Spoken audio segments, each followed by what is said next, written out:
Hello there again, Saturday morning with me, Blessed Suga, for Prime Insight here on Joy Prime. For 3 times in a row, we're almost talking about the same thing, and that's because the conversation around the Office of the Special Prosecutor will simply not go away. Once more, Kissi Agyebeng's leadership is being called into question again, with this time round the Speaker of the House, Alban Bagbin, together with some lawmakers in a bipartisan manner, asking for the dissolution of the Office of the Special Prosecutor. But looking at the intents and purposes for which this office was set up, is it time for us to reform the Office of the Special Prosecutor? Or is it simply the case that the gentleman at the apex of this organization, lawyer Kissi Agyebeng, ought to resign to pave way for a new appointment? These are the questions emerging because throughout the week there's been a back and forth between private legal practitioner, lawyer Martin Kpebu, and the Special Prosecutor. He's asking the Special Prosecutor to resign, but the Special Prosecutor says, well, he's also being investigated for some other issues, including obstruction of law enforcement agents.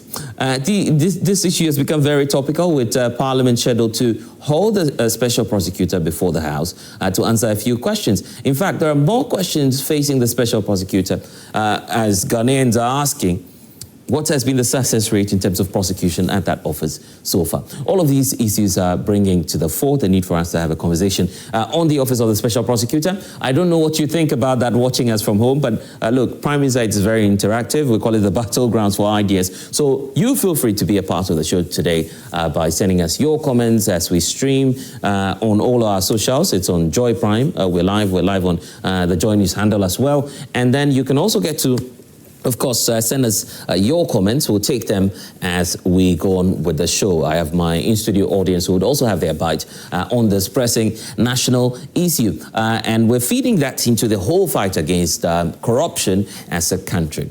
But also this week, we're hit with the news about petitions going out to the EC, right? The president has now been petitioned. He, in fact, is forwarded same to the Chief Justice on considerations regarding the removal of the Electoral Commission chairperson, Jean Mensah, together with 2 other deputies. That list also, once again, includes the Special Prosecutor. So it's a double whammy for him. He's facing quite a huge, criticism, mounting one, of course, with many asking questions of the Office of the Special Prosecutor. And that's why it's fair for us to start off by looking at the controversy that came up this week between lawyer Martin Kpebu and Special Prosecutor Kissi Agyebeng. I want you to watch highlights of the concerns raised by lawyer Kpebu. And then we'll hear from his lawyers as well. Every lawyer needs a lawyer, isn't it? We'll get into that shortly.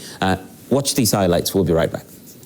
Come here and do that. I'll show you, but of course, before I finish the sentence, at 10, then I saw that it was another soldier, okay, who now was saying it. So he continued that next time you come here and do that, I will show you.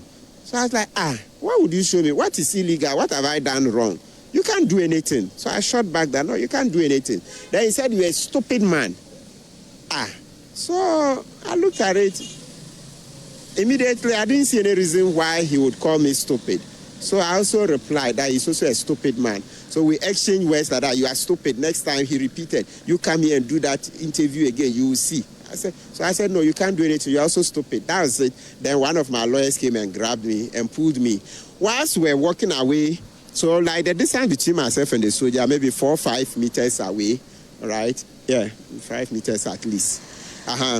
Whilst we're going to the reception, then I saw one policewoman. So I said, madam, I'm coming to lodge a complaint against these soldiers. Because what are soldiers even doing in the OSP? If there's a danger, the building will be bombed and the rest. Won't you dress them and place them at strategic points to be ready? What is this thing about? Is the soldiers who are mingling with police and doing normal police duties, supplanting the Ghana Police Service. The very thing we've been saying, that let the Ghana Police Service grow. Let Ghana Police Service grow. Let Ghana, where the abuse arises is the bail conditions. Okay. And also the stalling. They decide to waste time.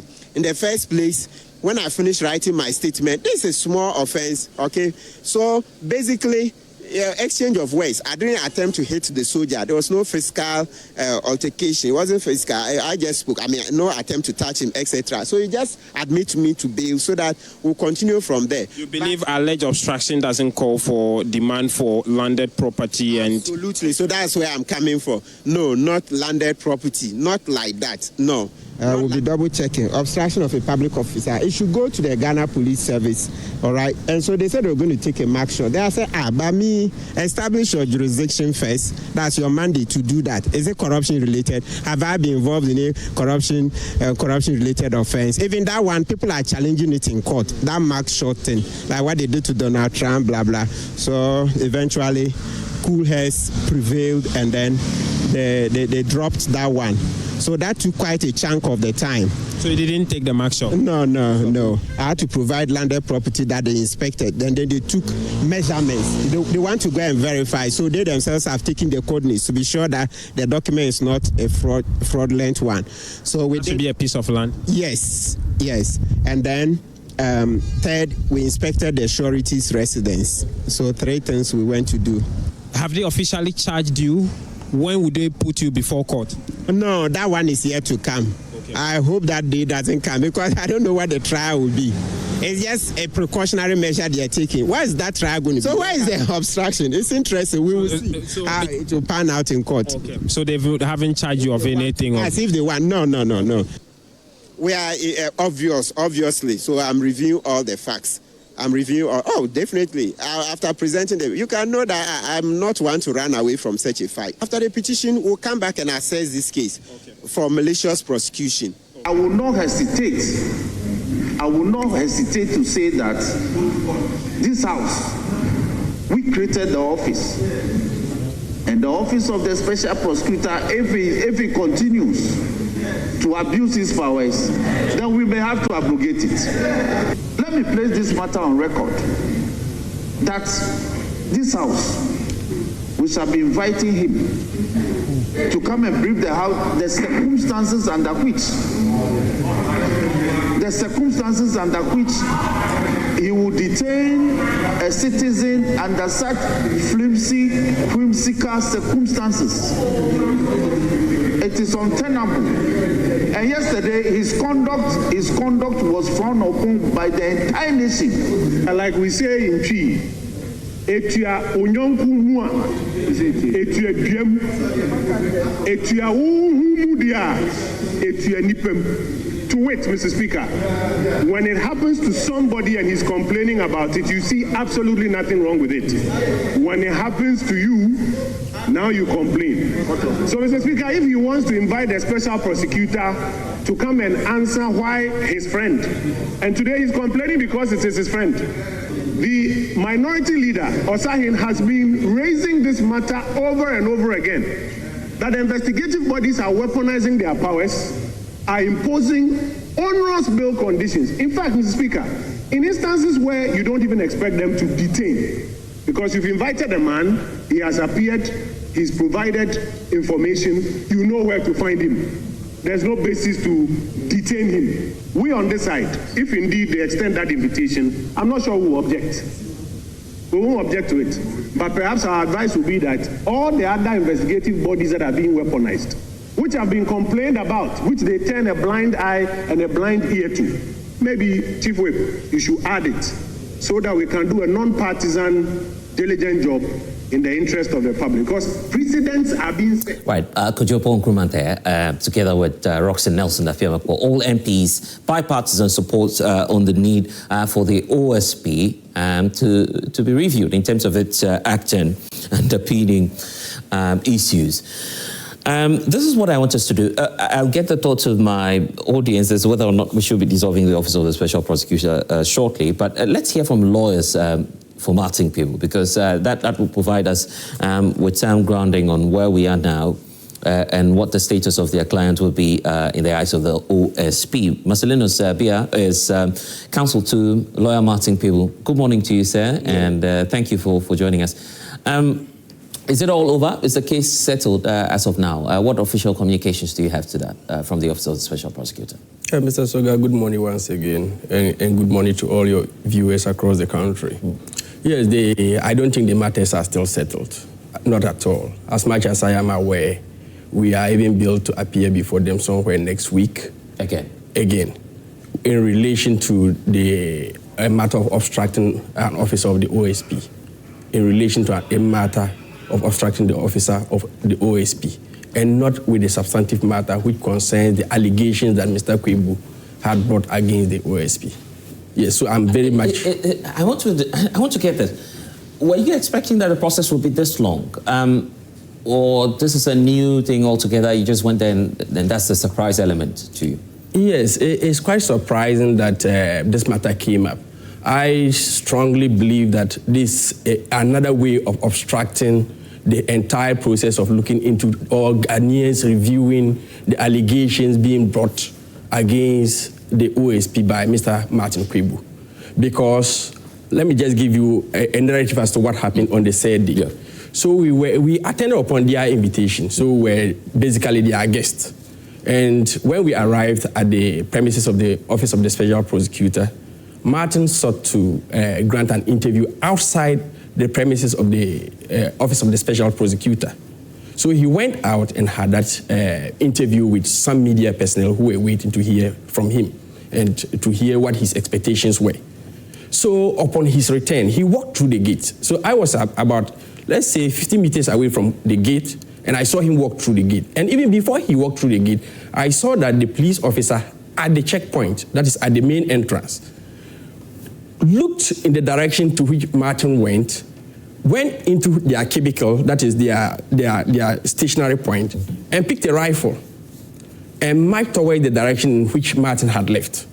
So I was very calm in my head, knowing very well that Martin will not engage any hooliganism or whatever. So eventually the officer returned, and then Martin returned after the officer returned. So Martin walked through the gate. So he was about 5 meters away from the gate when I saw him turn. Obviously, I was about 50 meters away, so I couldn't hear what was happening. But of course, if you see that a man had walked through a gate and had left a particular location 5 meters away and suddenly turns, it's obvious that somebody would have probably prompted him or called on him or said something that caught his attention. Yeah. So he turned, and then I could see that the officer was talking to him. So he exchanged. So from there, they started increasing their tone in conversation, and what I could hear was that the officer indicated that Martin was a stupid man. Of course, ordinarily, Martin also responded, "You are equally stupid," and then that was it. So when Martin approached us, so I was there with another female lawyer who went and brought Martin to where I was. So we were basically almost at the reception point. So when Martin arrived, we actually wanted to make a complaint against the conduct of the officer at the gate. And we were told at the reception that the complaint officer, the person to take our complaint, was not available. That the complaint, at the Office of the Special That is correct. That the complaint officer or the person to take our complaint was not available for us to make a complaint. And then they suggested that why don't we attend to the invitation? And then when we descend back, so the invitation was at the 5th floor and we were at the ground floor by then. So that by the time we come back, the complaint officer would have been there to take our complaint. So we resisted that invitation. We insisted that we wanted to make a complaint before we go, because we couldn't imagine that we were invited and then at least we should be accorded that kind of respect for also honoring their invitation. So long and short of it is that we eventually agreed that, okay, when we go up there to the 5th floor to meet the board or the interview panel, that will be the first thing that we will raise, that they should look into that matter before we could even proceed. So we went to the 5th floor and met with the panel of interviewers. And then we raised the point that at the entrance, Martin was verbally assaulted by an officer. Yeah. And then Martin recounted what happened. Then they apologized to us initially and said they were going downstairs to make further inquiries and possibly to have that officer reprimanded, and that they will be with us shortly. They descended and spent, I think it took them about 20 to 25 minutes. They returned, and then they told us that, well, upon listening to the other side, they feel that they were not the right persons to actually deal with the matter comprehensively. And for that matter, Martin should give a complaint formally to them. And then they brought this sheet with the OSP's crest on it, for Martin to give a statement in the form of a complaint, so that they will send it to the appropriate body to investigate the matter holistically. So Martin obliged and gave that statement. So after giving that statement, one Mr. Seth Ablo, who was supposed to host us, because he was actually the one chairing the interview panel that was supposed to receive us, he indicated that we should give him some few minutes, he would be back with us. Then he retreated. Shortly after he retreated, we noticed some movements here and there. Apparently, a police officer had walked in to where we were seated, popped through the room, and nodded to acknowledge that he was in. Went and sat, and so he took a chair and sat at the gate.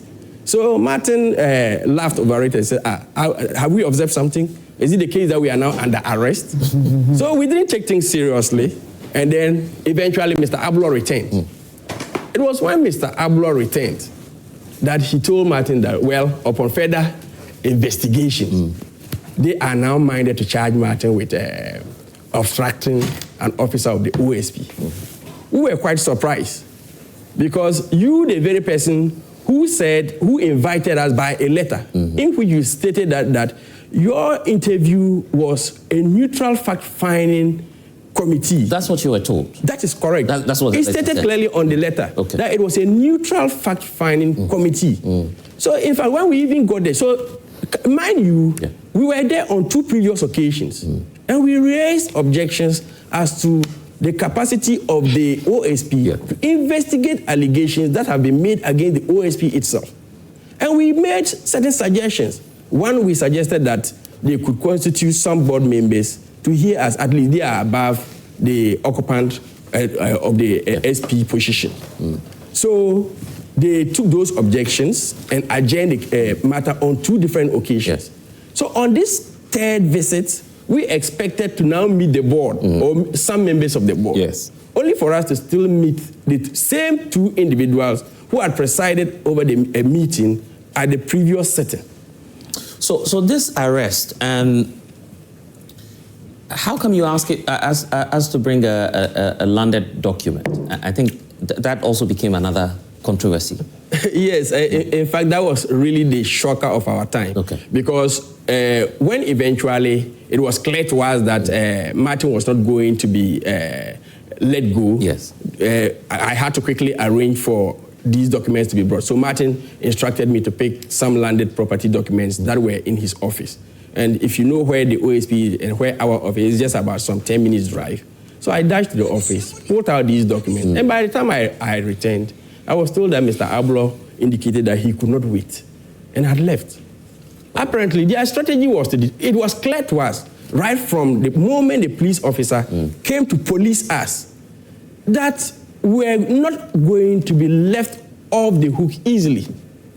They were doing everything in their capacity to detain Martin at that material point. It was very clear to us. So it didn't come as a surprise. Even though we met the bail conditions, eventually we were not able to process them and then to get him off the hook.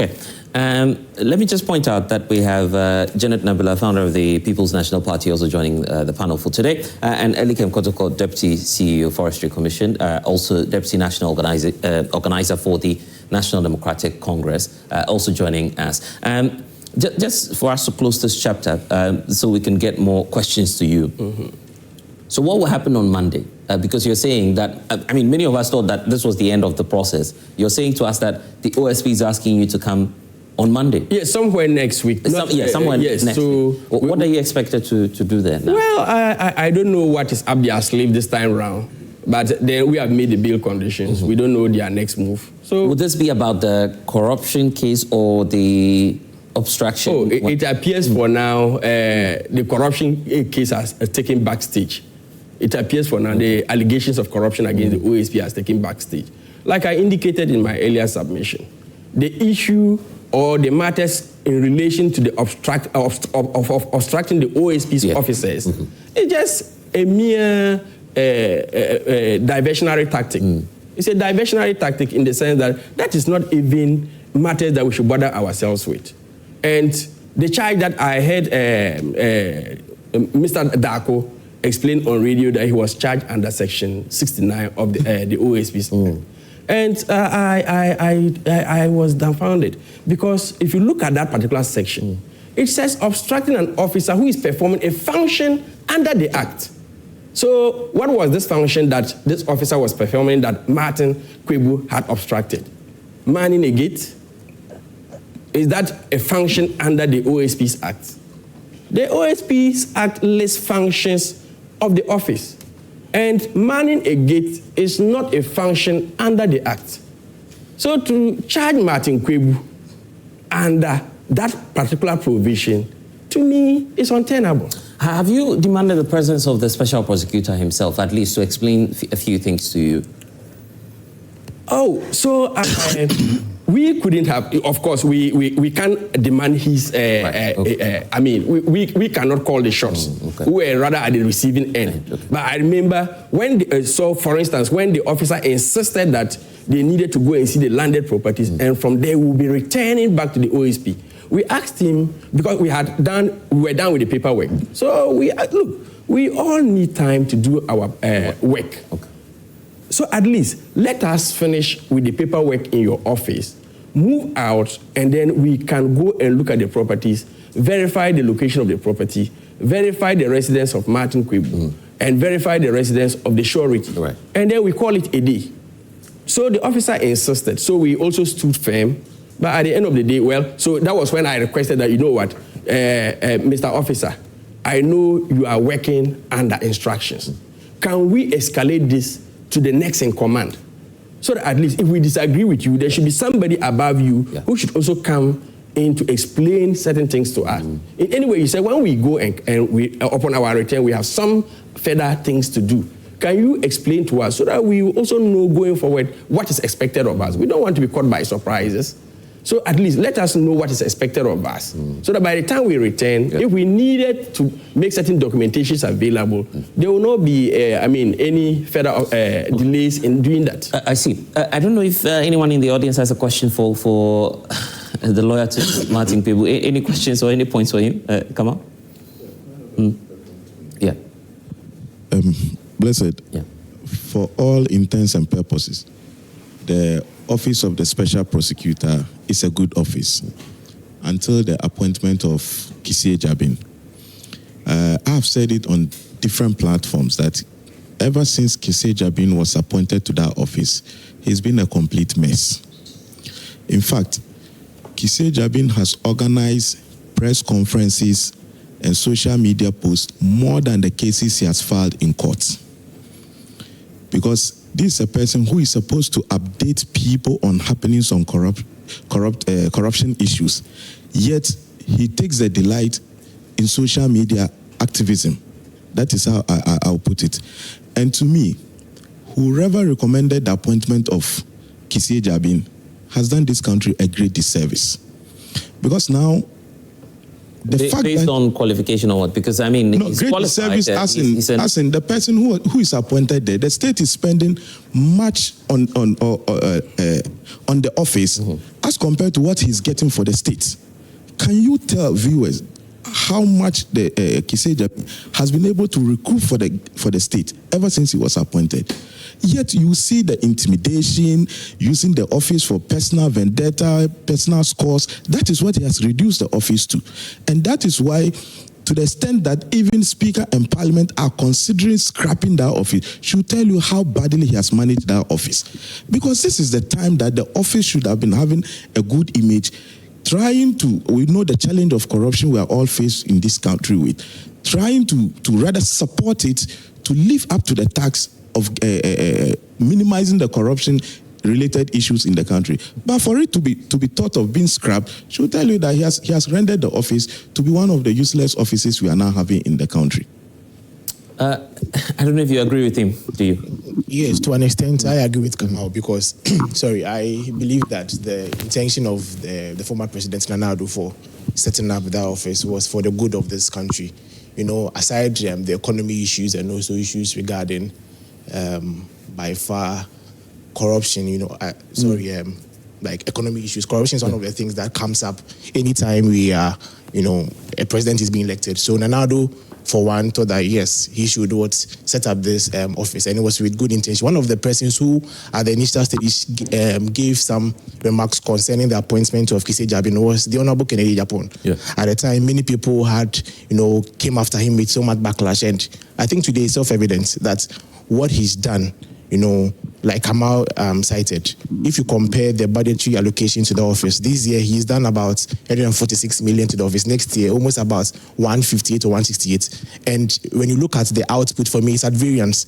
And it's high time, the office, set up. And I believe that Parliament should invite him to the place and to explain to us the operations of the office, because it's becoming as though they are using the office to settle their personal scores, and that is, for me, not part of their mandate. And for Martin Kpebu, for me, I think he's being dished out his own source. Months down the line, when Paul Adomotri was invited by the OSP, he, on, I think, one of your sister stations, TV3, granted an interview, and he said, yes, it was all good for him to be retained and all of that, and that Paul had landed properties. Today, you are being asked, then you want to complain. I think when issues of such matter come up, we should be able to speak to issues devoid of our personal, issues with people. It should be spoken to, or we should talk about it devoid of of any malice we have against people. So that next time, if it's been meted out to what is being done to you guys today, everybody would be in sync with you. But if you want to be at the other side just because you weren't the one being done to at the time, like Honorable Kojo Ponkoma said, it's your young one was it you, and I think we all should learn from this. Thank you. Yeah. Yes, Mr. Bless. Good morning to yourself, the panel, and studio audience, including our august viewers. I have a question to ask, which question has been asked by the lawyer for Martin Kpebu already. Which question is that, what really was the legal duty that this soldier or this security person was performing at that material time? I think no answer has been provided to that, and an answer to that question would be able to inform whether or not, if indeed the Office of the Special Prosecutor is going to prosecute lawyer Martin Kpebu on that basis, that prosecution is going to succeed. Because I have come across so many legal precedents that says that for any case that is mounted on the obstruction of a public officer to succeed, that public officer must be performing that duty as a matter of law, or as a matter of legal basis granted to him or her on the basis of the law. So if we are able to know that, we'll be able to know whether the chances of the Office of the Special Prosecutor, if they were to prosecute this matter, is going to succeed. And in the event where it doesn't succeed, really, I think that it will be a feather in the cap of the pro-abolishment faction that is calling for the total scrap of the Office of the Special Prosecutor, really, in this particular matter. And it really doesn't help the conversation. So I think that some of these questions must be answered. When those questions are answered, we would be able to know what's the way forward really must be. Okay, I see that the gentleman behind there wants to make an intervention quickly. Yeah. Thank you very much, Blessed. Yeah. So I have always maintained that the character of Kissi Agyebeng has become a matter of great concern, and I am very much disappointed that he is still in office as we speak today. I had expected that, for a matter of integrity, he would have resigned, because clearly the man has refused to investigate and bring to book corrupt individuals. He has refused to recover all the loot in this country. But instead of arresting the thief, he's rather arresting those that are shouting, thief, thief, thief, thief, thief. And it has clearly displayed in his conduct and what he has done to the lawyer Martin Kpebu. And as a matter of fact, Ghanaians are calling today for the scrubbing off of that office, mainly because In 2022, we spent almost 138 million Ghana cedis on that office. In 2023, we spent almost 129 million Ghana cedis. And in 2024, 149 million Ghana cedis was allocated to that same office. And today, Ghanaians are asking that, how much has the OSP been able to recover? How many high-profile corrupt cases has the OSP been able to investigate and are successfully convicted? I read something on the Office of the OSP's official page, and they stated that some of their successes included the fact that they were able to recover about 5.4 million Ghana cedis, and then they saved the state about 3.4 million Ghana cedis. Meanwhile, we are spending almost 700 million Ghana cedis. The investment we are making and the benefit we are gaining from the office of the OSP, there is a vast mismatch. And it has appeared as though the office of the OSP is now is costing the taxpayer a total loss. That's the reason why Ghanaians are calling for the scrubbing of this office. And as to whether we truthfully want this office to be scrubbed off, I personally believe that the office should be scrubbed off, because we can't be spending all this money to cover for the operation staff and capital expenditure, and we are not getting results for it, because Ghanaians want to see results. We don't want excuses. You were not able to detain or prevent the former finance minister, and then you still want us to maintain that office. I think that we should save that money and rather empower the office of the Attorney General. Let us rather save that money and empower him so that he can do better. I believe in that office more than the office of the OSP. Okay. Thank you very much. ELIKEM, your party came into power on the back of Operation Recover All Loot. And if you're to do that in that equation, you can't do without the corruption institutions. The OSP is one of such key institutions. Why are we having leading members of the party now? In fact, lawyers. The MP, Roxanne Nelson Dafiamekpo, is a non-lawyer. He's now asking that we dissolve the OSP's office. Thank you very much, Blessed. Good morning to my panelists and to those seated here. I scanned through and noticed the ladies were missing. And as a women advocate, I pray that the next time we'll still continue to be having them. I want to also say a very good morning to the president, who is in Doha, Qatar, for a panel discussion on empowering Africa. Right. I cannot wait to listen to a president who has vision for this country and to hear what he has for Ghana and Africa to tell the world. In fact, the major reason, I must be sincere with you, I agreed to be here today was because of this case of Martin Kpebu and the OSP. I am supposed to be preparing for an exam. But I felt the need to come here and rehash what I said the last time, if you recall, when I was seated here and Kwesi Boche was here. Around, yes. I made it very clear that the most useless institution or agency we have created is the Office of the Special Prosecutor. You may decide to look at it in whichever way, but I will put the whole blame on the head of President Nana Addo Dankwa Akufo-Addo. Because I said this here the last time, the purpose for setting up that institution was never well intended, as many want us to believe.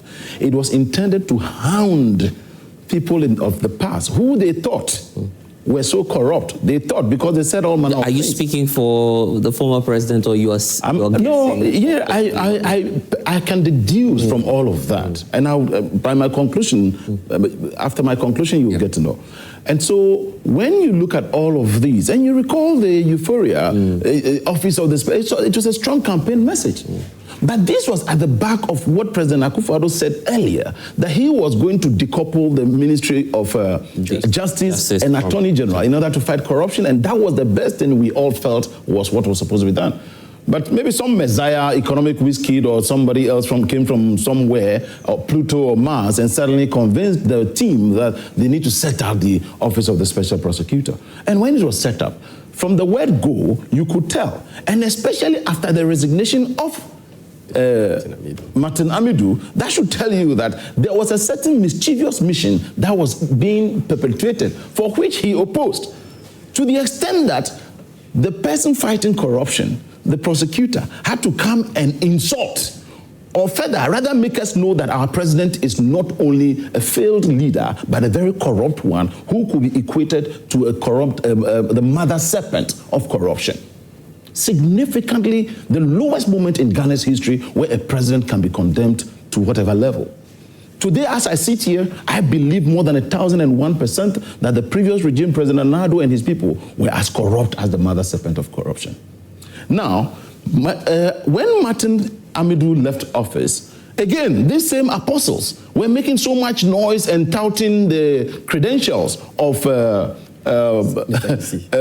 the name again? Kissi Agyebeng. Oh, he is this, he is that, and he da. And now, the coward that Kissi Agyebeng also is. You're calling him a coward? Yes. You see, I don't treat matters of this nature with velvet gloves. You recall, I'll come back to another issue I mentioned the last time, which you had an issue with. Kissi Agyebeng has proven to be a coward.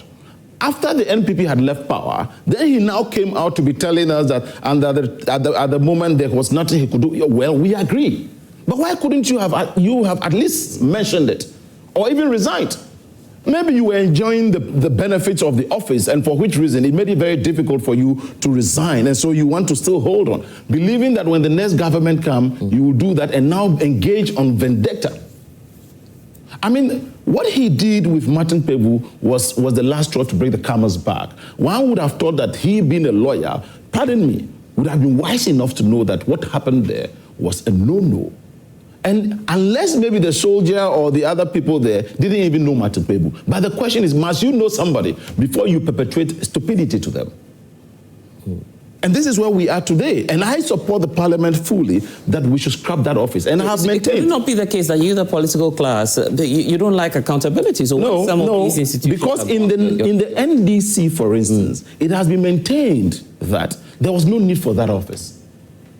I suggested over here the last time, and I want to reiterate further that, look, the office of the Special Prosecutor could even be created as a special unit or department under the Ministry of Justice and Attorney General, and it will function.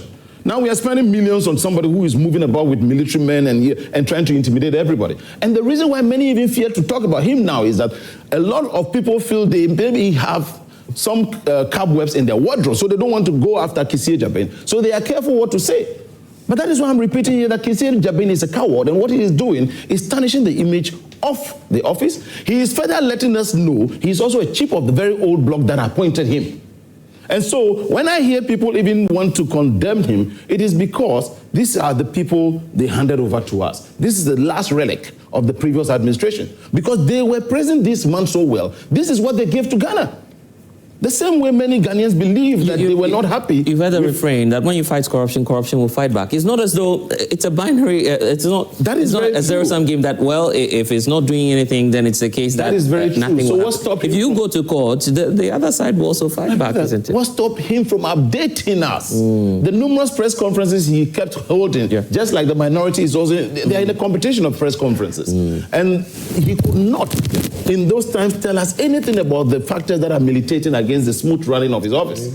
Until when the NPP left power, until when we all know the mother serpent had left power, before he felt that he could not be bitten anymore by the snake, and therefore he can now speak. Fine. He should then still tell us that based on A, B, C, D at the time, there was no way. We all knew that. Didn't we know that Ken Ofori-Atta was powerful than the vice president? You just dare not say it. Didn't we see evidence of Ken Ofori-Atta sitting, preparing for budget reading, and Baumia was rather standing with a hand at his back, going through documents with him? What does I haven't seen that. Well, I can show that to you. I have it on. I haven't seen that. You get my point. So a lot of this is we are pretending to be hypocrites in most of this is, and it worries me in particular. I have always said this. I am a member of the NDC. It does not make me to be blind to what is the truth or to be objective. Because when this country gets better, it doesn't have colorations for whoever it gets better for. It gets better for all of us and our children. And it is because of instances of this nature where people have some uncertainty feeling, so they feel they must steal and stash money somewhere to protect their generations yet unborn. But if you have a system that is running very well, you will know that all you need to give your children is good education. They can stand on or fly on that wing and go wherever. So the office of the Special Prosecutor, I believe the problem is not with the office itself. It is the personality. However, my strongest view has been that that should have been created as a department under the Ministry of Justice and the Attorney General. Then they can perform those functions very well and specialize in these political or whatever criminalities. But to have it on its own and dissipating the public purse like the way we... It's as though you all have issues with giving we have always money, had issues, paying people well, is it? We have said it long ago. And the fact is because we know money has very valuable uses, alternate uses. And considering that we are a developing country where there are a lot of bedeviling challenges, schools are still some schools are still under trees. We're talking about nurses, we're talking about teachers, we're talking about even employees or civil servants and various conditions. That money could have. And then don't forget that we agree as a people that the past 8 years has not been so good for us. We now want to make sure we move from where we are to another place. Okay. Have we gotten to where we are yet? No. Are we at the same place? No. But are we on the right path? Yes. Okay. And therefore, we must be able to, as a people, come together in fighting this canker that we have on our hands. Okay. Let me hear from Janet on this. I'll come to you, Council. Very well. Very well. I'm dumbfounded that both MPP and NDC, they are now saying that Kissi Agyebeng should go. To some extent, I think that he deserves what is coming out for him. Oh, really? Because immediately the NDC came into power, you are a special prosecutor. You are an independent special prosecutor. You are not working for MPP and NDC. You are working for this country. Then the way you were, you changed your posture, started running after the opposition, doing things as if you're a member of the NDC. You should have seen. I don't know where he got his power from. Immediately NDC came. He was trying to impress them. But Kissi Agyebeng, you cannot impress politicians. Both MPP and NDC, they are friends. So you see them on television stations shouting. When they go to that place and they sit down, they will think about you. And if you have ever said anything to NDC, it goes straight back to MPP. Then they realize that you are not somebody they should trust. And for that matter, the two of them will come together to kick you out. And you deserve it because you did not practice that neutrality when the NDC came. Are you saying that Kissi Agyebeng was wrong in saying, well, I want Ken Ofori-Atta back into the country? I'm not even talking about Ken Ofori-Atta. Yeah. I think that he did. Look, he was talking about Nana Addo. Yeah. Look, I have been, anytime I talk about Nana Addo, all what I see in him is nothing but praises.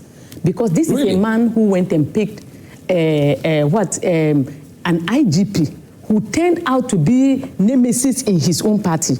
And he never sacked him. He left him. That is what we call democracy. And that IGP helped in bringing him down. But it didn't matter. Kissi Agyebeng, during the time of the MPP, were on his neck. I mean the president. He could have fired him. He refused. Do you know why? Because of democracy. No matter how people will say things about President Nana Akufo-Addo, to me, I have never seen anybody like his type.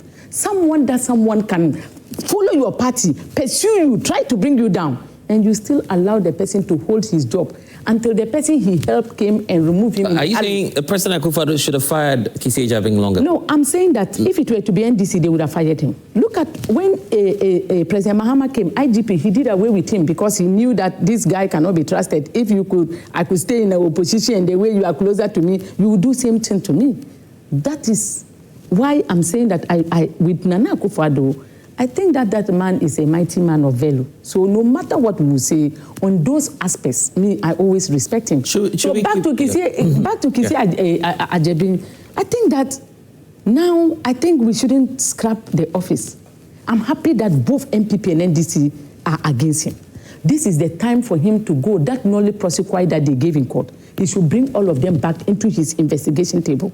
Let him deal with both MPP and NDC. Kissi Agyebeng, if you are listening to me, the NDC, they are not your friends. We are supporting you. It's better you disrespect this in President Mahama.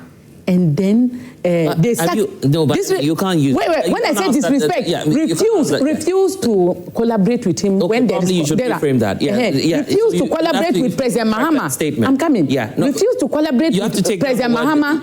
Take down the word disrespect. Okay. Yeah, because we can't ask people...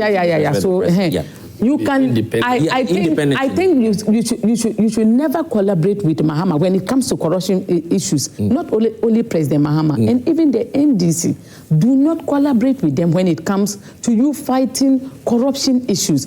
Stay independent, neutral, and then be very, very undermined when any of them try to influence. But the question is, here's the thing: are you happy with the performance so far? I mean, take out the NDC from the equation. When they are talking this is an office that is supposed to prosecute corrupt people. Has he ever done that? When I listen to people talk about the money, look at the amount of money. It's not about the money.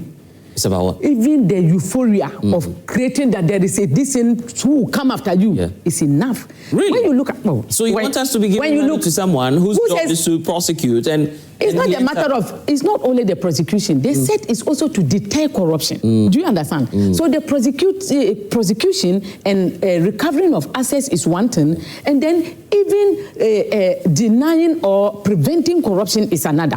But to me, if Kissi Agyebeng remains neutral, corruption will be, because everyone will be saying. Are you saying you're happy with the work of Kissi Agyebeng? Is that what you're telling us now? I'm not saying. I am not saying that I'm happy with him. But what I am saying is that because the way he was going around arresting people, detaining, I'm even shocked that he didn't give Martin Kpebu the 3 days. Because I was asking myself, if you could arrest Paul Adumochiri and kept him there for 3 days, why is it that Martin Kpebu, they kept pressure on you and you remove him? It means you are not independent. You are so scared of the forces. You wanted Kpebu to... to stay there for 3 days so that we know that. No. I don't think... No. He wasn't fair. I never saw neutrality. Are you being fair to Martin Kpebu now? I mean...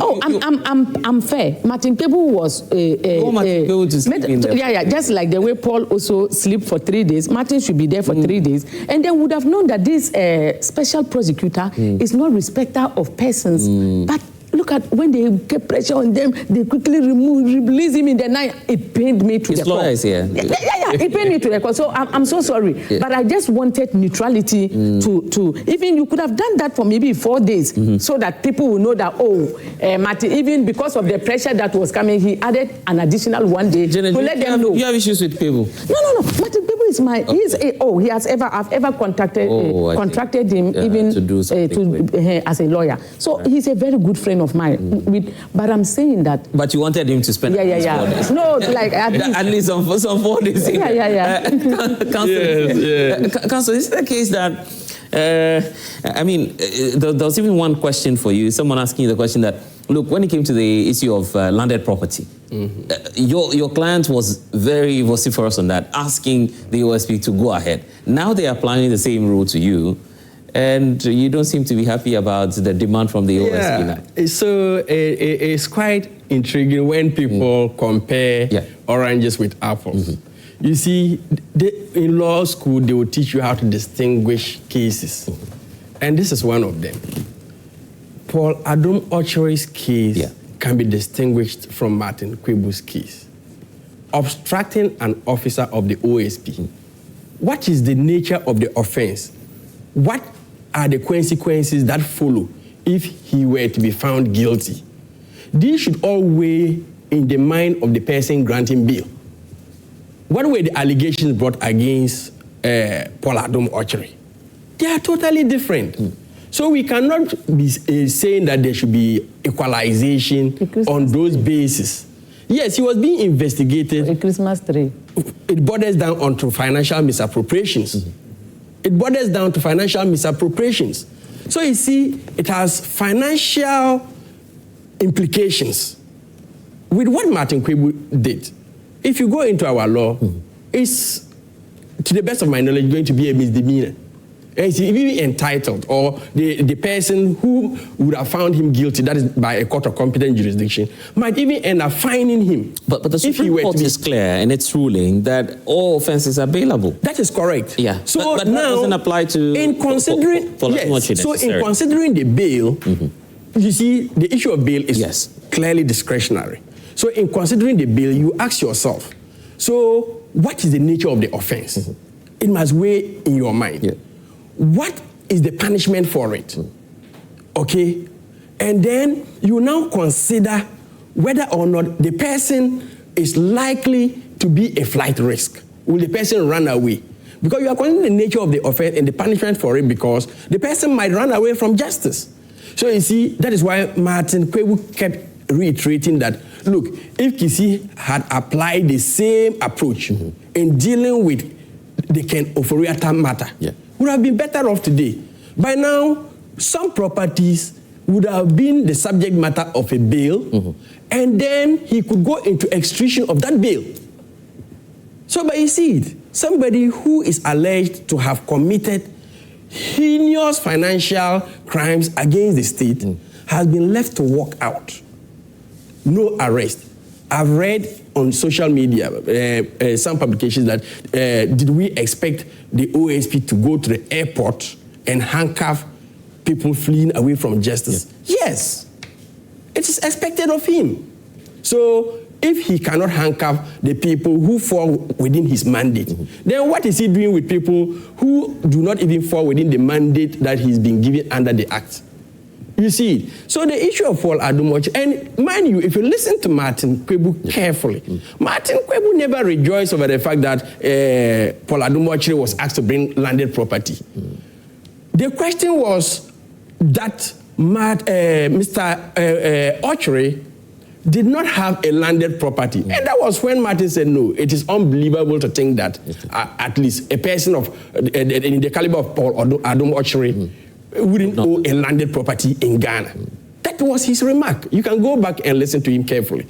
He was only concerned that this cannot be true, that a man in the stature of Paul Adumochi will come on air or is being published to own no landed property. Because you're expecting that he has. Exactly. So his expectation was that a person like him would definitely owe a landed property. So you see, in the case of Martin, when they even requested for the landed property, even though we asked that Martin is not the kind of person who will run away from this, at least you could grant him self-recognizance bill, which is provided under the law. They declined. And so we made our landed property available. And as of now, Martin is on bail based on the fact that he submitted his landed property. So we should. So you don't have any questions with the provision and how, of course, this whole bail situation is being weaponized, quote and unquote. Yes, it's clear that it's very clear. I don't think a fair-minded person will see that bail has not been weaponized in this country. There are so many circumstances under which we can clearly see that, it appears that bail has been weaponized. And if you listen to the rhetoric of Martin, he's always been against it. There's someone who has actually gone to court to fight to have us, enjoy some bail benefits in this country. Nobody can take that away from him. So for he himself to now come before an administrative body to ask for bail and they're asking for landed property. It was quite a knock-off. Janet, are you satisfied now that the cases are not the same? Yeah. Let me quickly touch on the issue of the relevance or irrelevance of the Office of the Special Prosecutor. You agree with me that some time back, this matter was well debated by Ghanaians. And it appears that at a point in time, we all gave up. If not, I don't want to use the word consensus. Everybody gave up that, okay, well, let's have it and let's see how it operates. So now that the OSP came into existence, Ghanaians are beginning to evaluate its relevance. And you can see that it is tied to the man seated at the center or managing the affairs of the OSP. So not the office for you. ELIKEM is saying let's move it as a unit under the Ministry of Justice. Yes, so that debate is ripe in at Parliament. So I would think that, yes, let parliamentarians debate seriously on it. But some reforms opinions will be canvassed, and then some reforms will be taken. I believe, of course, if we get to the conclusion that we are not getting value for money by the establishment of the OSP, and that some other agency could have been doing the same job, of course, it should go. So you had wanted to, yes. I don't even agree with that at all, because the Attorney General office is now like an office for a political party. So for you to pick a special prosecutor office to be under it, it's like, I don't even know what to say. So we should, it's a no. I know that the majority in Parliament, instead of them to be thinking about the betterment of Ghanaians, they think about the betterment of their party. But that is not why we voted them, to go and be under the umbrella of one political party. We voted them to just go out of the box and think for the ordinary Ghanaians and not the 5 million or 6 million NDC members that voted for them. I was talking about this. I wanted to talk about the bail conditions being weaponized.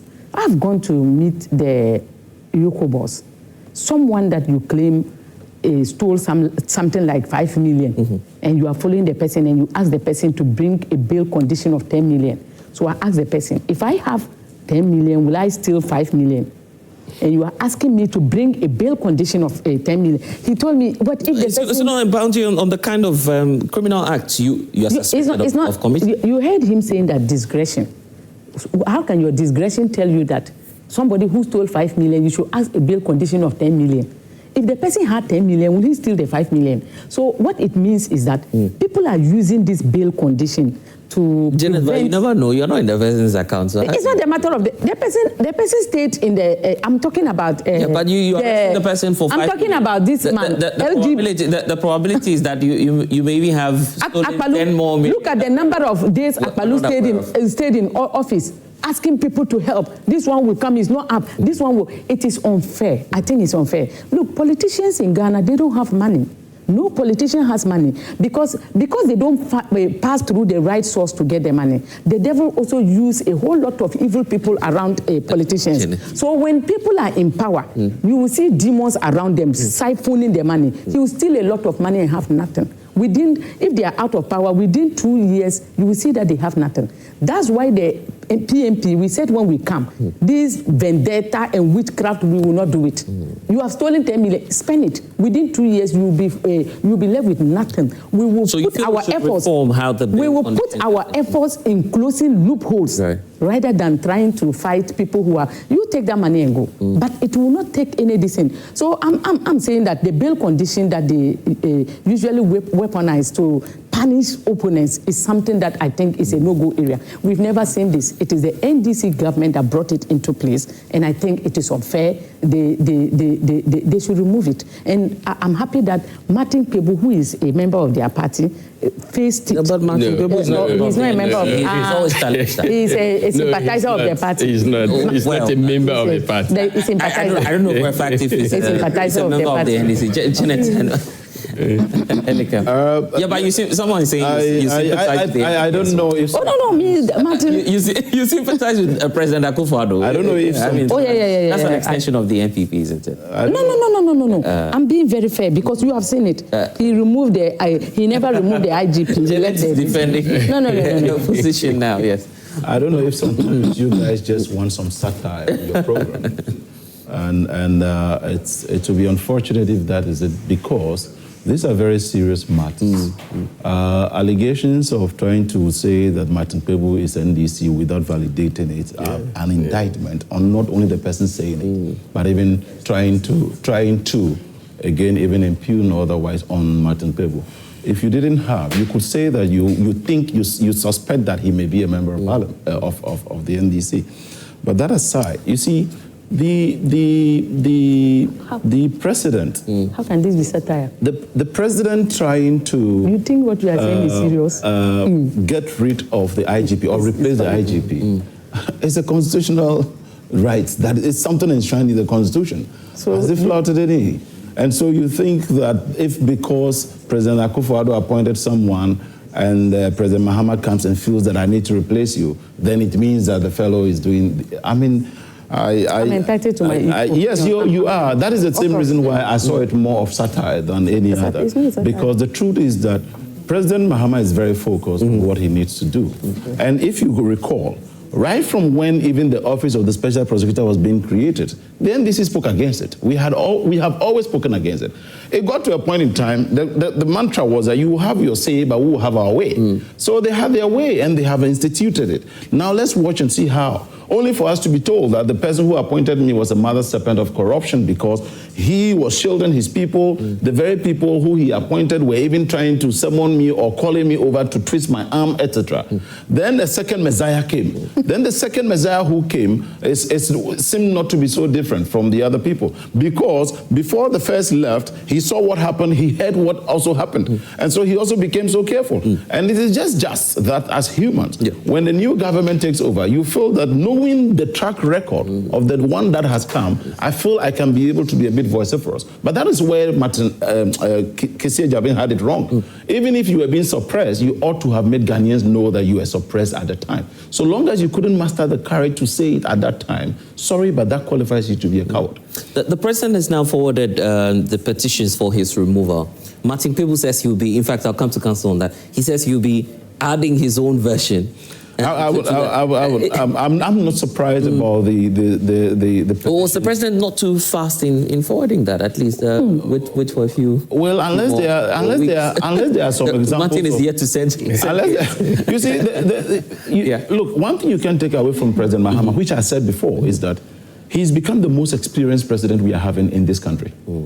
He has been president, he's been a member of parliament, a vice president, then president for 4 years, then had to sit back for 8 years, look on to see the things that were being done, etc., and it allowed him ample time and enough experience to be able to know what to do. If I tell you what scrutiny each appointee goes through on a regular basis, sometimes directly from him, you'll be shocked. And that is why when you are told of how he's updated with things, and you can't take that away from him, even when he sits here granting an interview, you could tell this is a president who is on top of issues. And so it has nothing to do with vendetta. It has nothing to do with Kissi Agyebeng trying to impress the NDC. Kissi Agyebeng only felt that, okay, now I feel that there's that proper liberty for my institution to be that autonomous and function well. But where it is going has been something we have complained about so many times. If this was the first time the NDC was complaining about the Kissi Agyebeng, then you could say that, oh, now you are in power and you are saying this and that. We have said this since many times. If you want to fight, it is not about creation of new institutions. We have institutions that already can fight. So we need to decouple these things and understand that, look, yes, in the past, we all know it. There was so much vendetta. People could not speak, even in the media space, where even during Independence Day celebration, you have the president say that, indirectly warning the media. You won't have that now. But that is even in our past, and we don't want to dwell on that. But the fact remains that President Mahama is focused on a certain mission of resetting this country, and he's put the whole country under construction. We expect that in a matter of 2 years, as been promised, those things should begin to show, so that we know that indeed, and we want stronger institutions. Remember, lastly, when former President Barack Obama was here, he also made it very clear, the same view that President Mahama holds. We must just put best institutions in place. And President Mahama said the same thing the last time. He wants to make sure he builds a very formidable institution so that even if you want to do the wrong, the system will not allow you to do that wrong. Okay. Let me get into my audience. I see that a lot of them are interested in the matter.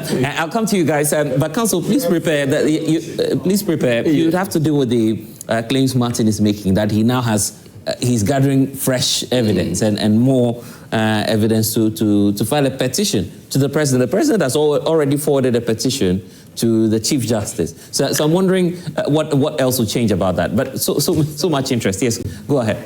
Yeah, let's hear you. Thank you very much. So let me first of all use the opportunity to thank the Deputy CEO of the Forestry Commission for his, great submission. Yeah. I am really sad about Madam Janet's conclusion, where she said that for her party, she believes that those vendettas are not needed. And I personally don't even believe they are vendetta. In fact, she made it clear that, see, when somebody steals something or steals money when they come to power and they steal, we should allow them to go. That is very, very, mind-blowing. Nobody should be made to make such comments. She's saying that the bill conditions are... No. She said that. She said we should leave them. After 2 years, we can, I said we will take an effort to make sure that we close the loophole. And then you also said... open the loophole to steal. You also said that we should leave them. But we should leave them, and they will finish spending all those monies. Yeah. I think that this is, a serious comment, and herself and her party must not be allowed to come close to anywhere in power, because, this is not different from the Victoria Hammer. This is not even up to the Victoria Hammer case, where when you get that opportunity, you must, or you may be also be indulging in any, corruption. So for me, I think that point should be made. Also, comparing the issue of the former Ghana Airport Company Limited board chair, Paul Adomotri, to that of Martin Kpebu is just a misplaced comparison, and I don't know why anybody must. The first is involved or is alleged to have involved in corruption, and then he is investigated for corruption. The second is not involved in any corruption. Yes, he's not involved in corruption. He's just invited to assist in an allegation that he has been made to provide an evidence. Is that not the case?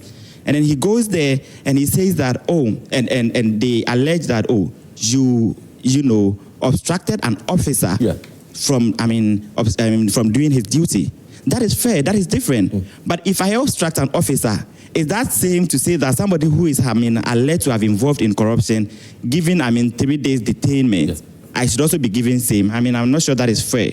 Now, back to the OSP. Me, I think that maybe our learned senior here, maybe I would say that his client was a bit contentious, confrontational when he went to the OSP. I think that, when he went to the OSP, whoever, in fact, he first granted an interview, and he said the first time he came, the junior officers. That's a subordinate. For his, he said we shouldn't say junior officers.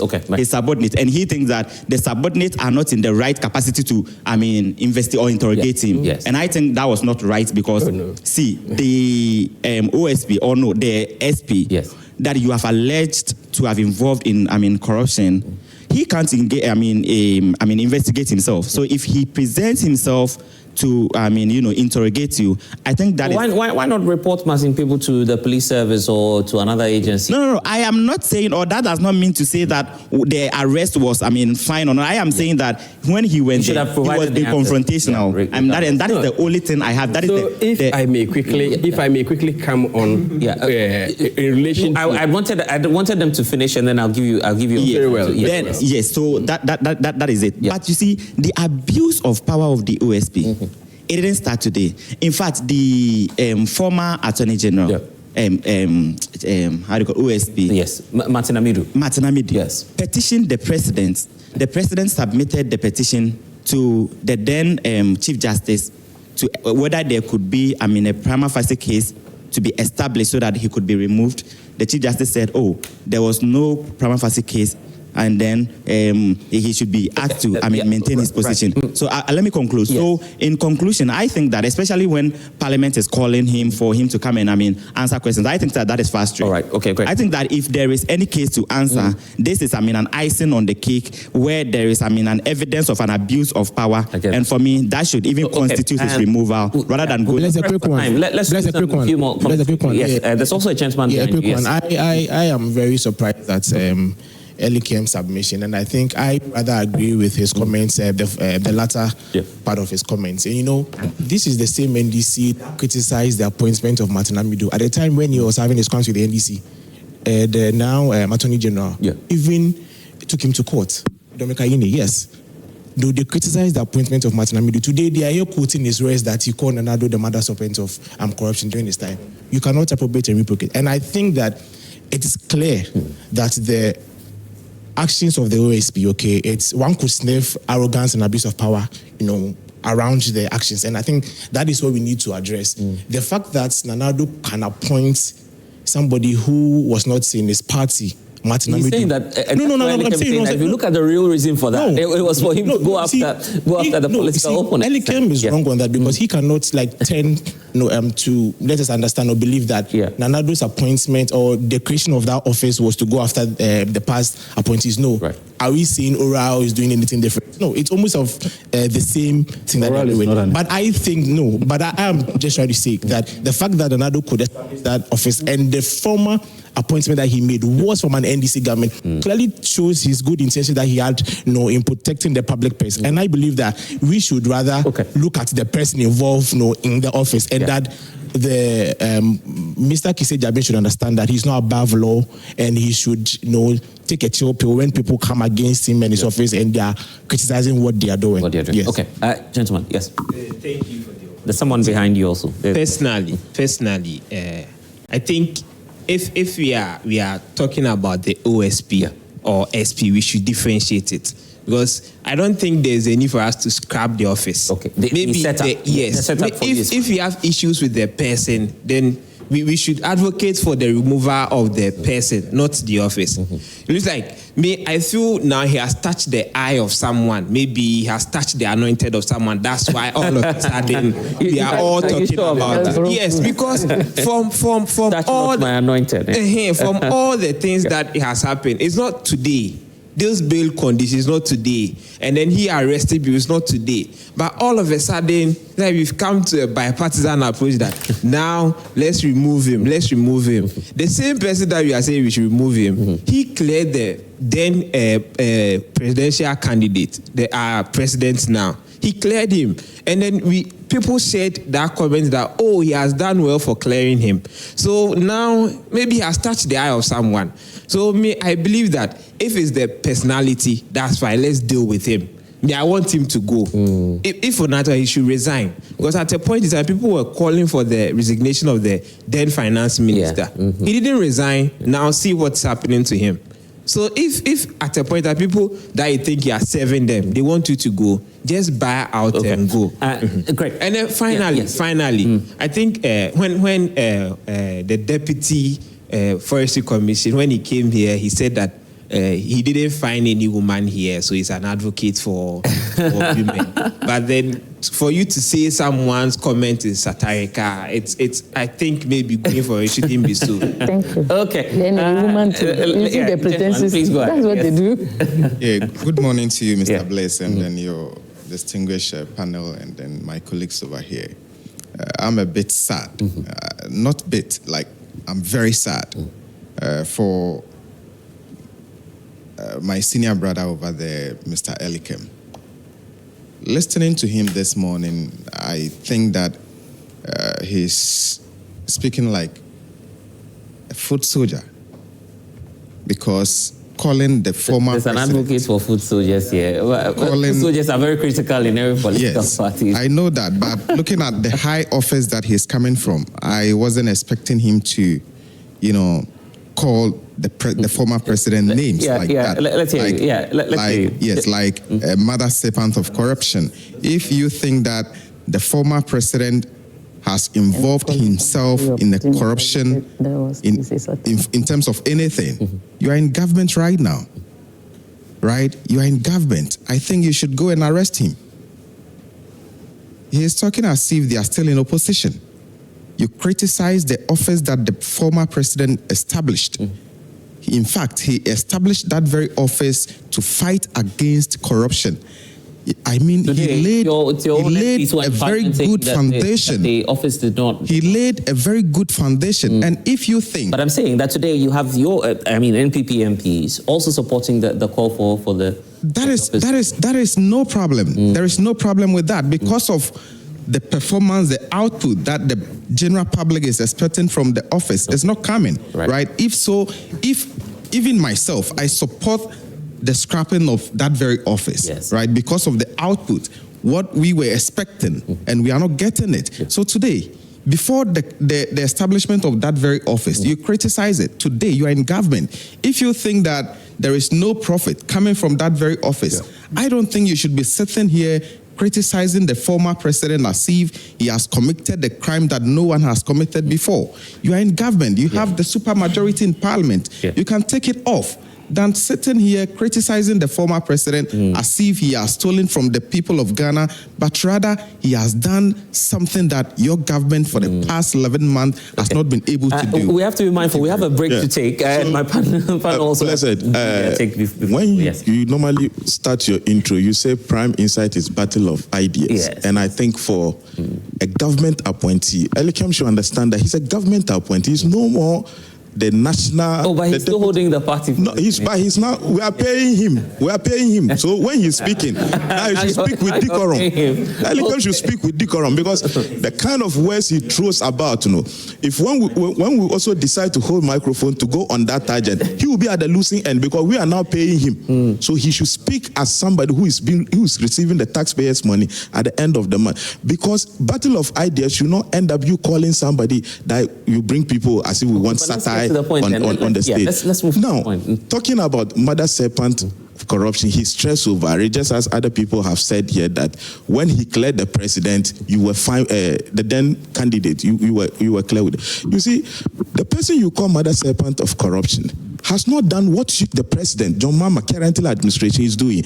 This is the administration who has filed nolli prosequa for Dr. Dufo, who is owing us about 5-point-something billion. You filed nolli prosequa to tell the person to come and pay 60% of it and keep 40%. What kind of corruption is institutionalization? Sorry, for me to say that you are now instituting this kind of regime where people can steal and then you negotiate with them that come and pay 60% and keep. You are still here 1 year on. Your government has not done a single project, like this. Your government has not done. You are still speaking as though you are in opposition. Project, what do you mean by project? But what has the government, what has the president, other than rhetorics, like what he has come to sit here just to say? But we did 1 year on. But you see, the reality will begin from next year. Right. When you come and sit, instead of trying to speak as if you are a respecter of Ghanaians, you come to sit and talk as if you are still in opposition. You are no more in opposition.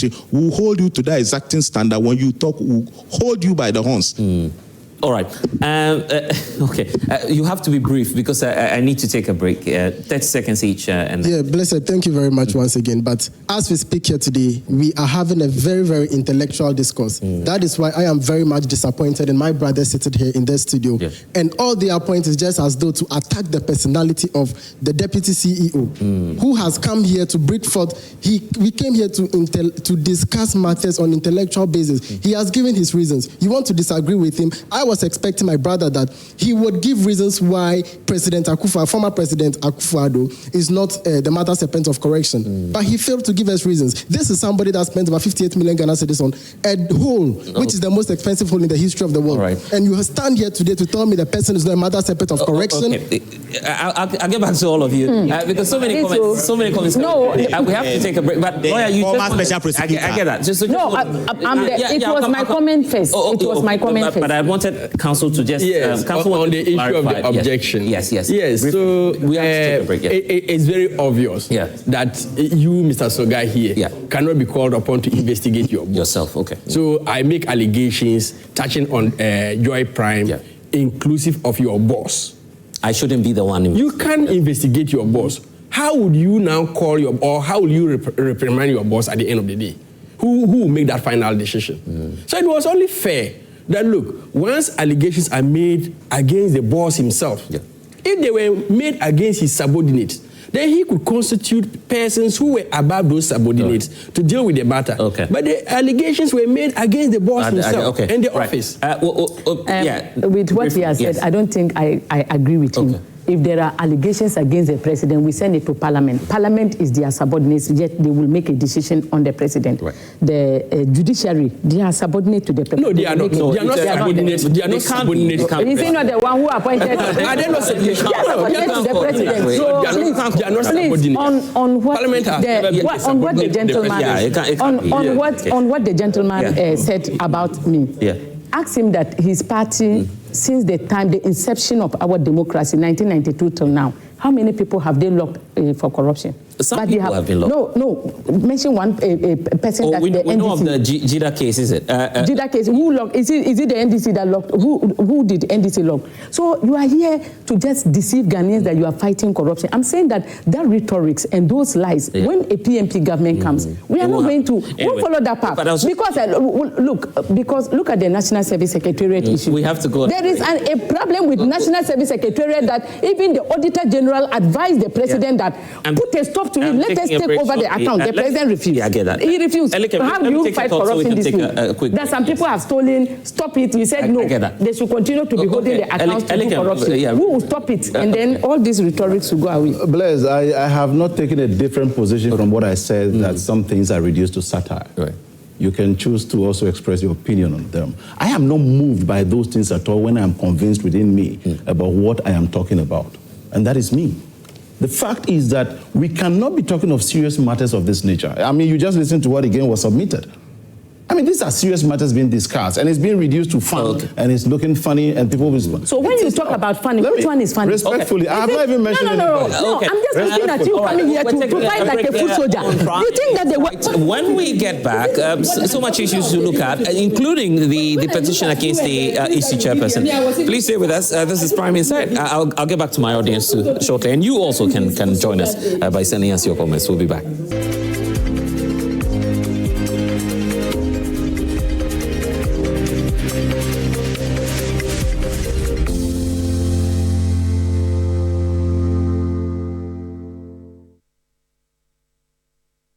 Yeah, all the conversation we've been having, you missed a good part of it, but yeah, so it's for the good of all of us. Anyway, yeah, we're back to Prime Insight. Council, you wanted to clarify a few more things before we go. You know, yes. So now let's deal with, and probably you should tie it to what Martin Kpebu says he will do. He says he's now mounting more evidence and will present that to the president again. The president has already forwarded a petition.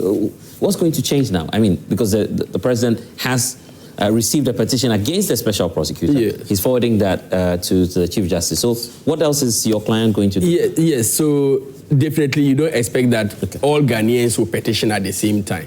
It can even happen that after these petitions are dealt with, there will be more coming at the back of all those petitions. Even after Martin Kpebu submits his petition, I don't think that might be the last one.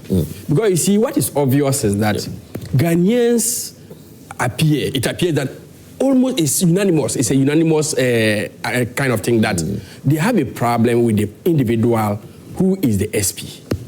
You see, and in considering the fact that this SP was appointed by Nanado, and his appointment is tied to his association with some officials of that government, it's about time that we reconsider even the procedure. So you have a problem with that appointor? Yes. And the fact that was a former president? It's not that I have a problem with the appointor. The procedure that ought to be followed. Okay? We could come out with another way of ensuring that the independence of the prosecutor or the special prosecutor is truly met. For instance, we could have a committee selecting applicants who are interested in the position. Then, so that's public, everybody. Exactly, it's public, it's made public. So if you know you are ready now, bring your application. So you see, people who are committed to fight will be the ones that will be seen going forward with their applications.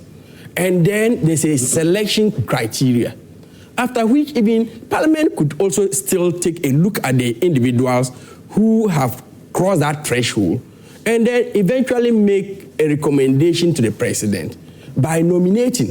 And then the president now appoints. You see, if we have such a system, it will, solve all these crises that we are all yelling about. Because it now appears that the persons involved in the appointment of the prosecutor are in essence a factor. Yeah. Okay. So it's the case that you're saying that, look, Martin Kpebu will still go ahead and present the petition. Yes. I have said it previously that looking at things, I believe strongly that by Monday, by Monday, the petition would have been submitted. Janet, provided that we are not, we don't meet further obstructions on our way. In fact, this petition would have been presented even before Thursday, but because we were involved in this back and forth with the SP, it made it very possibly by Monday. Janet, will you sign? Will you sign? Endorse the petition? Do we have any neutral committees in Ghana, like neutral people? We don't have anyone who is neutral in this country. No matter who the person is, the person belongs to one particular political party or the other. Who is going to form that committee? You are talking about Parliament. NDC is now Parliament. So wherever you go, it's political. Janet, when you make blanket statements, it's not blanket statement. It's a truth. You know, one thing is that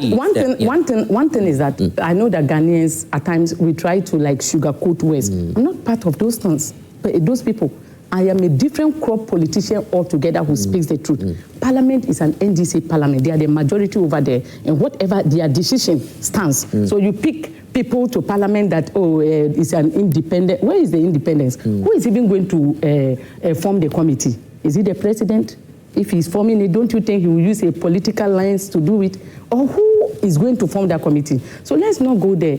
Talking about petitions against Martin Kpebu, I am not. I don't think it is right. I hope the Electoral Commission issue. We are not yet dealing. We are going in there shortly. So I don't think removing this man is the best. I'm happy that. So you won't endorse Martin Kpebu's? No. I will not endorse all petitions that have been sent. I'm not. No. Our decisions are different. I think that the man should stay. Because now that he's fighting against both MPP and NDC, I like it. That's what I wanted him to do. Okay, all right. ELIKEM, I mean, the president has already commissioned an act. I mean, why wait and then, of course, have Martin Kpebu out? Well, I don't know about that. I don't know the processes. I'm not a lawyer and would not prefer to be one. But the truth is that, I mean, many people will still have a lot of concern about whatever is happening. Somebody may even be prosecuted after and sentenced. After that, there will be someone who will also think that it's just like, sorry, I'm bringing this in. I think yesterday I saw a video that went viral of a woman at the court where Agrada was. Yes, it was another child altogether. You get it. But all the same, I strongly believe and I hold that office should be scrapped and a department created under the Attorney General and Minister of Justice to deal with matters of this nature. You see, it has to always do with our own selves, character and morality. Why is it that in the Asian countries, when an appointee does something wrong, immediately he goes to hang himself or shoot himself or does something or resign in the other Western world? But in Africa, the situation is different. So we must be able to be looking forward to building stronger institutions that can be able to fight corruption. It's not about the multiplicity of these institutions. And I have always maintained that as a young person, I don't know if I'm still young, 43, is that you're growing young. Yes, there's the need for us to hold people to the fire and to make sure that the right thing is done right and the wrong thing is chastised for being wrong. And it doesn't matter. We may have different and varying opinions. It does not mean that, look, Dennis Winston once said that in politics, for instance, your enemy, your opponent is on the other side and your enemy is within you. So when even you have divergent views and disagreements and all of that, everybody has an opinion. But it does not mean that makes me see you as an enemy. The fact remains that we all want to see how we can steer this ship to a good cause so that we can all be afloat and understand that, look, Ghana is on the right path. We'll all get to benefit. I mean, when you ask, for the purposes of the record, if you ask, for instance, you should mention a single thing that the current government has done. That is further what I call myopic. It's a myopic question to ask. If for nothing at all, today you are enjoying a stabilized currency. Today you are enjoying the fuel, which is lower than you ever made it. So there are a lot of examples I can give. The inflation has dropped down to single digit. So we can go. They have single project. Well, and what do you think constitutes this? It is the big push is a project that is in motion. A project. So I'm helping you. A big push is a project. Unless you expect that a project is started today and it's ended today. That is further engraving the myopia. Because if you expect that you have, so probably, I'm sure, yes. So for instance, I'm sure that you are expecting, he is expecting that. Okay. Hold on. Yes. For instance, For instance, I'm sure he's expecting us to call. I'll come to you guys. Let's listen to it. For instance, I don't want to believe that he's expecting us to call the National Cathedral, the whole day that we spent $97 million on a project. It is not a project at all. So if you think that 11 months is where you need to finish a program or a project and you want to mention one project, well, one of them is the National Cathedral. Then I understand the thinking some people have into thinking about what a project is. So when you talk of a project, it's something that you are doing and expected to see it to an end. And there are policies being put in place. Policies are equally programs. You have even heard people always say, mention one single social intervention. Every program government is doing is a social intervention. The construction of roads is So you wonder which school some of these people attended. And when you say this, then again they say that you talk like a anyway, they'll come at you. They'll come at you for saying that, ELIKEM. And yet you allowed him. No, and yet you allowed him to say yes. Now you see the trouble you have caused. He called people. He called people. No problem. We have no question. Listen, no. See. We have never questioned Nanado's. Please, I have one. Yeah. When the dollar was 16. No, when the dollar was 16 cedis, Belakwa water was 27 Ghana cedis in 2024. Today, dollar is 10 cedis. Belakwa water is 36 Ghana cedis. Ask yourself, what is the dollar to anyway, I can give you a lot of prices of rice, sugar, flour, etc. that have also because of time. Because of time, yes. Okay. Here's what we'll do. Because of time, I want us to deal quickly with the petition against the EC chairperson and the two deputies, so we can call it a day. You want to start for us? Maybe yes. So let me. Yeah. Okay. Anyone with the take first take, yes. There. So you see, the petition with the removal of the Electoral Commission. I think Madam Janet wanted to delve into it more, but a bit. She was tempted to go there. But I know she is not in support of that. But I know. She started with a brown commentary, and I can read her mind. What I can say is that irrespective of how Catholic you are, I am a Catholic, and Thomas Aquinas Catholic. Irrespective of how Catholic you are, you can't be more Catholic than the Pope. I see.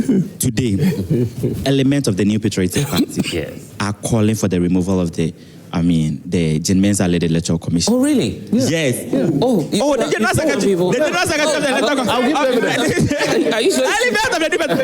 You have somebody that coming back for abroad yet, and all those big wings of the MP. Please. No. Okay.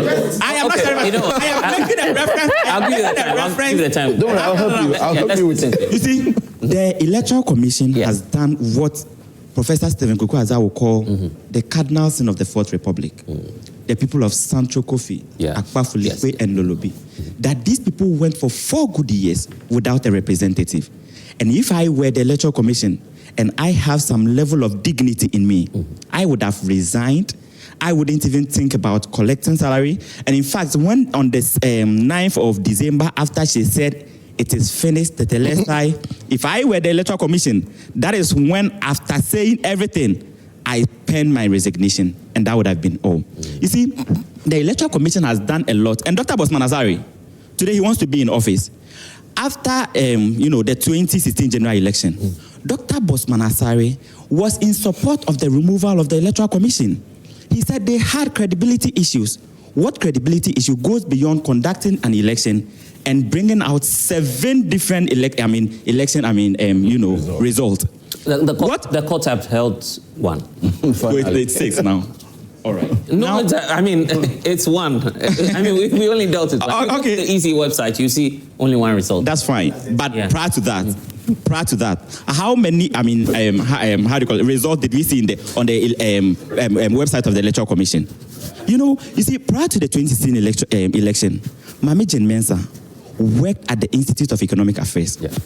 This woman, in fact, she called for the Charlotte Osei-led Electoral Commission. She said at that time, we were conducting voter exercise in 6,000 centers.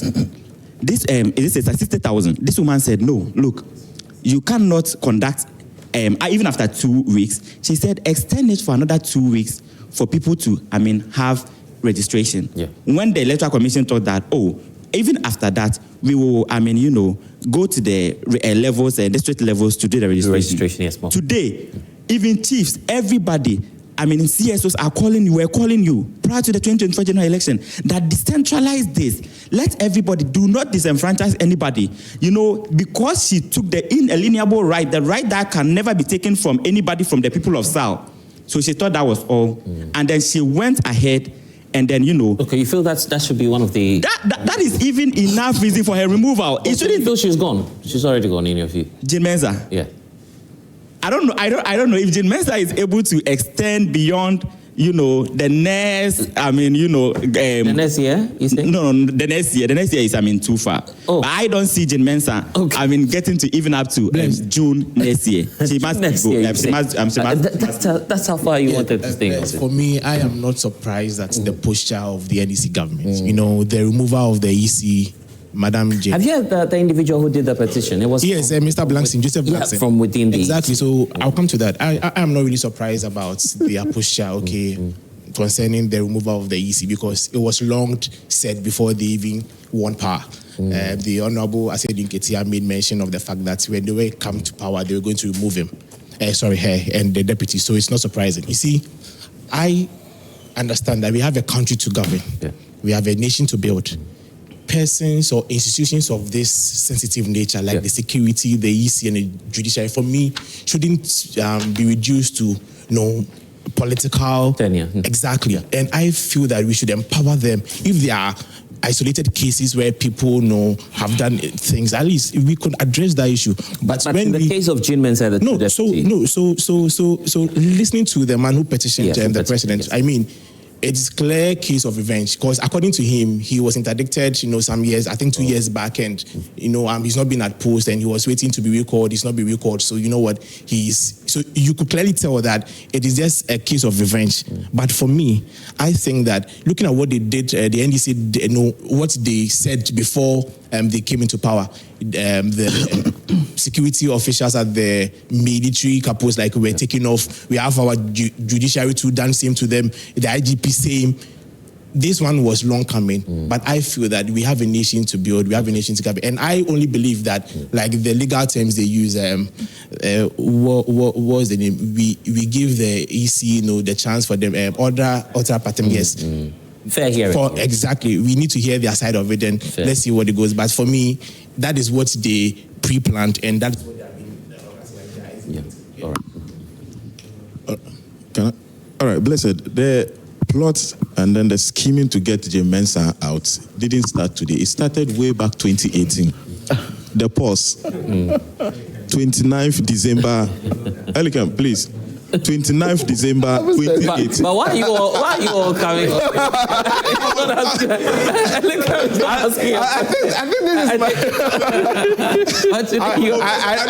this is today is one against. I now want to pledge that I'll always be here. Okay, yes. I only wanted him to listen to you. Okay, I'm listening. Okay, that's fine. ELIKEM, your party started scheming against Jane Mensah way back in 2018. The pause. NDC will sack EC chair Jane Mensah if Mama wins 2020 elections. Yamin. Then cancel your client. Martin Kpebu, 11th May. I'll give you only 2024. I'll give you only one. Jane Mensah politically tainted, likely to be removed if government changes. Likely to be removed. Likely to be. Oh, but we all know. And he gave a reason. You see, as for the NDC, listen, as for the NDC, they are not only calling for the removal of the EC chair. Asedin Ketia, that is 26th June 2025, said he has advocated the removal of Jane Mensah, and then he has also called, this is Ghana Web, all top officials of the Electoral Commission must be sacked. Okay. That's the national chairman of the NDC. Yes, so for the national chairman, he even feels like everybody within the setup of the Electoral Commission be sacked. But you see, Blessed, much as I've said this, it will still be unconscionable for me to sit here and defend Jane Mensah now. I'm saying this based on this. This was a release, the Electoral Commission itself released on the 17th January 2025. And if you look at the second paragraph, where the High Court had given them express order to go and conduct W. Kumanov, it says, however, the exercise was not completed because 3 out of the 281 polling station results were outstanding. From 3, we had to go in for 19. So even based on incompetence alone, I will support this. So the gentleman is right that some NPP members... No, not NPP. No, use me as Kama here in my capacity. No, because I'm not... NPP. I don't have the powers to speak on behalf of the party. I see. You get it. So that's why I was calling. But you still remain a member of the NPP. Oh, I am. But I'm speaking in my individual capacity here, so that it shouldn't be misconstrued that I'm speaking on behalf of the party. I see. Yeah. Go ahead. Yes. Right. Thank you very much. Yeah, please be snappy so I can. Thank you very much, Blessed. I just we're running out of time. So I just want to clarify something that the NDC doesn't have any agenda to get rid of Jane Mensah as any agenda of sort of. Yeah. But I just want to clarify that as we speak, the petitions that have been received are about 7, and these petitions. Oh, you know that for a fact? Yeah, I know that for a fact. Okay. One of them is from PTAAM, Accountability Transformation. Wow. What? It's from them. One is from them. We also have CSOs coming in. We have ordinary citizens also bringing their petitions. You're joining that too. I'm suspecting you have your signature in there. Not yet. Not yet. It will come. Okay. So that is mainly because the Electoral Commissioner of Jane Mensah deliberately handed over her autonomous power to do the bidding of the obnoxious and atrocious government under Akufo-Addo and Bawumia. And I say this because the removal of Sandro Kofi Akpafo and Lolobi was a deliberate attempt to break down the power in Hohwe constituency, and that it was by virtue of that.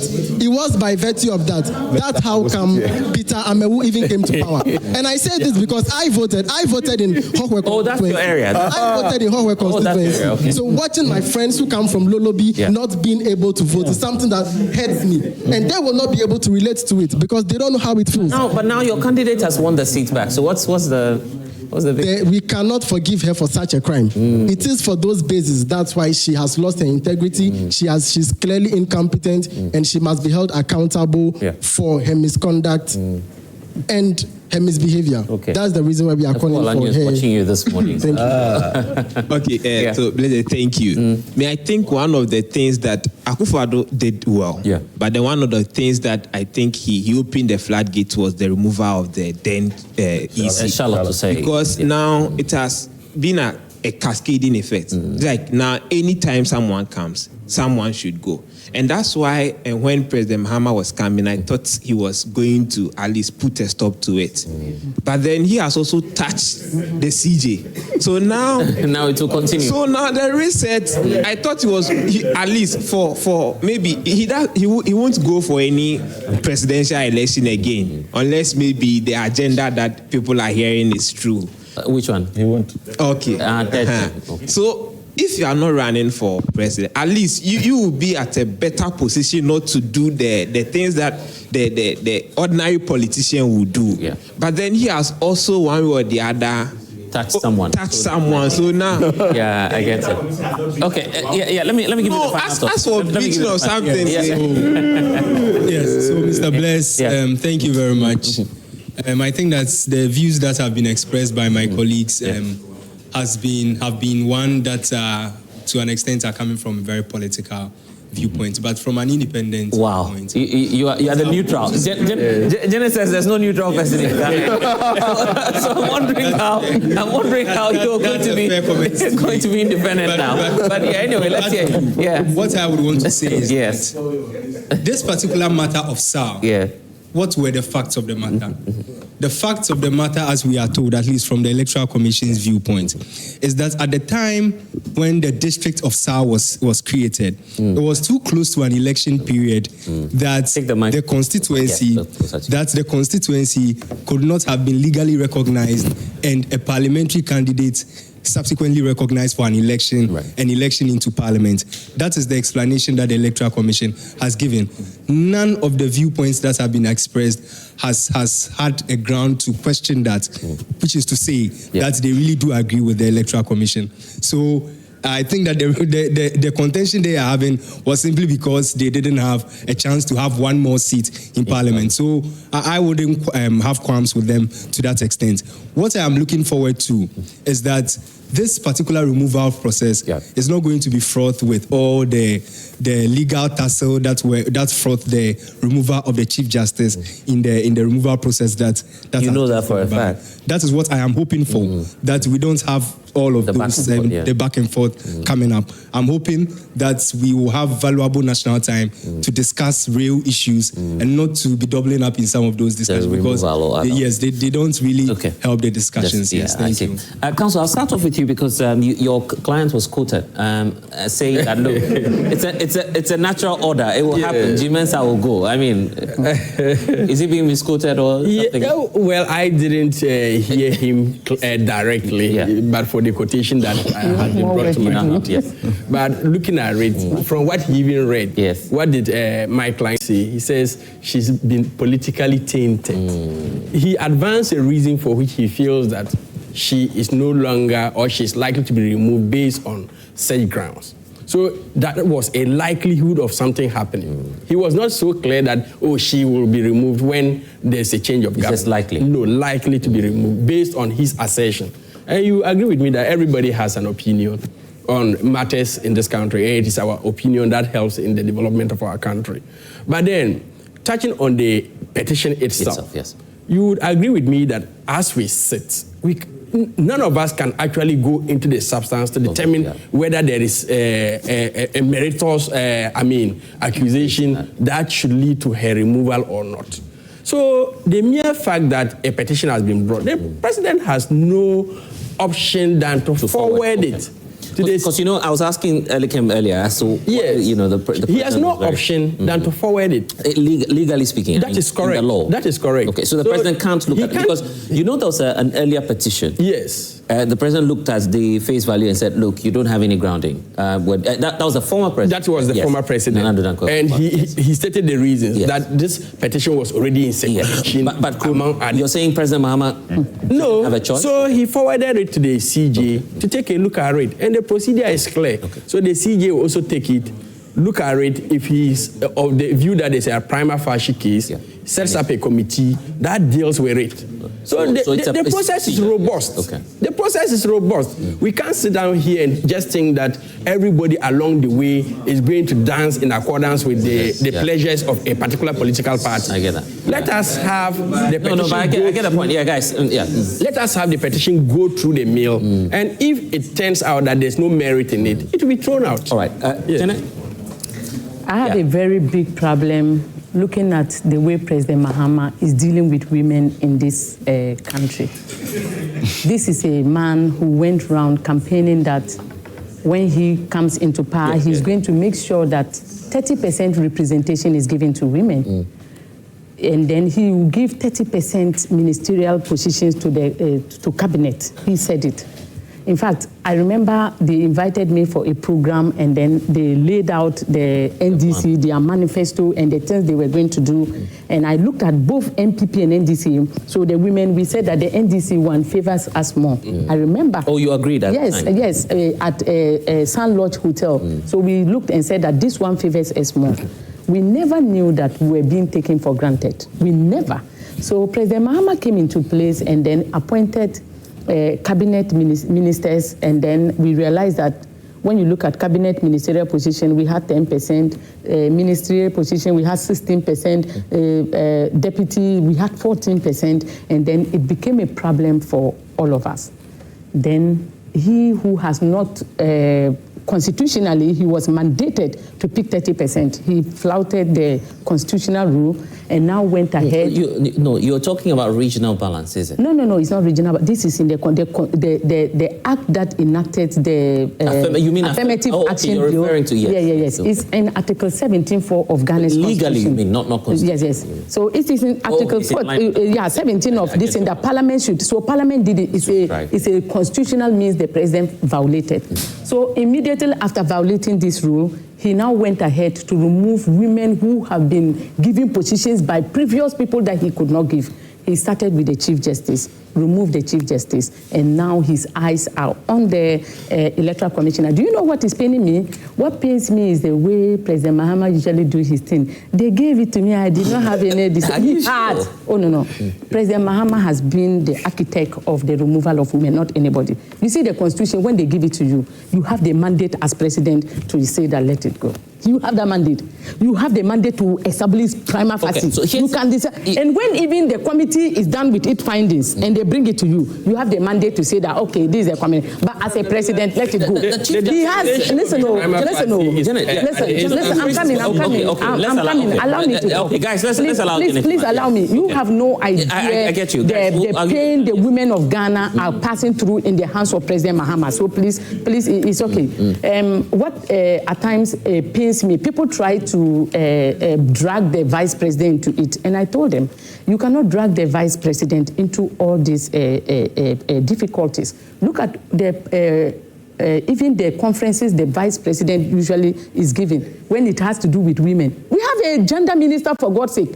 The vice president being a woman doesn't mean that he should be going for women conferences. Janet, let's talk about... What I'm saying is that I'm just driving at the reason why the Mensa issue, the president has fixated his mind to remove J. Mensa. And even in the North, it is a problem that you, a man, will be fighting with women. I'm telling you, there is something in the northern region that is not counted. Janet, that you will be a president, you came into place. You just heard from a lawyer. Explain what the process. No. The process, whatever processes he said. I'm telling you about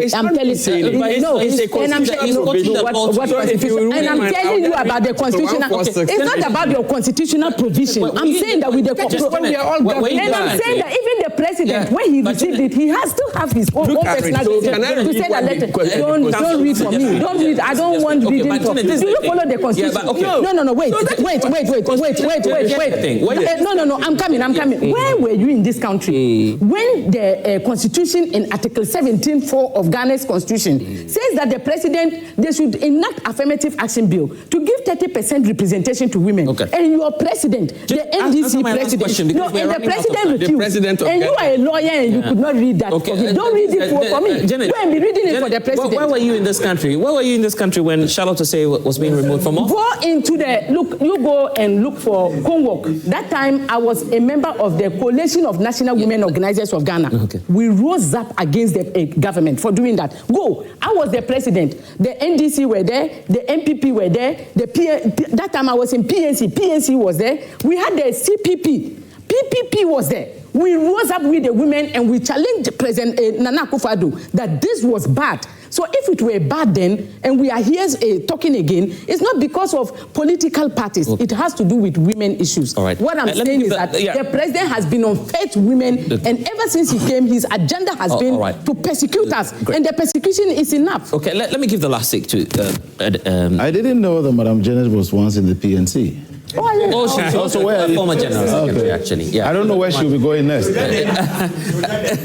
So let me say that,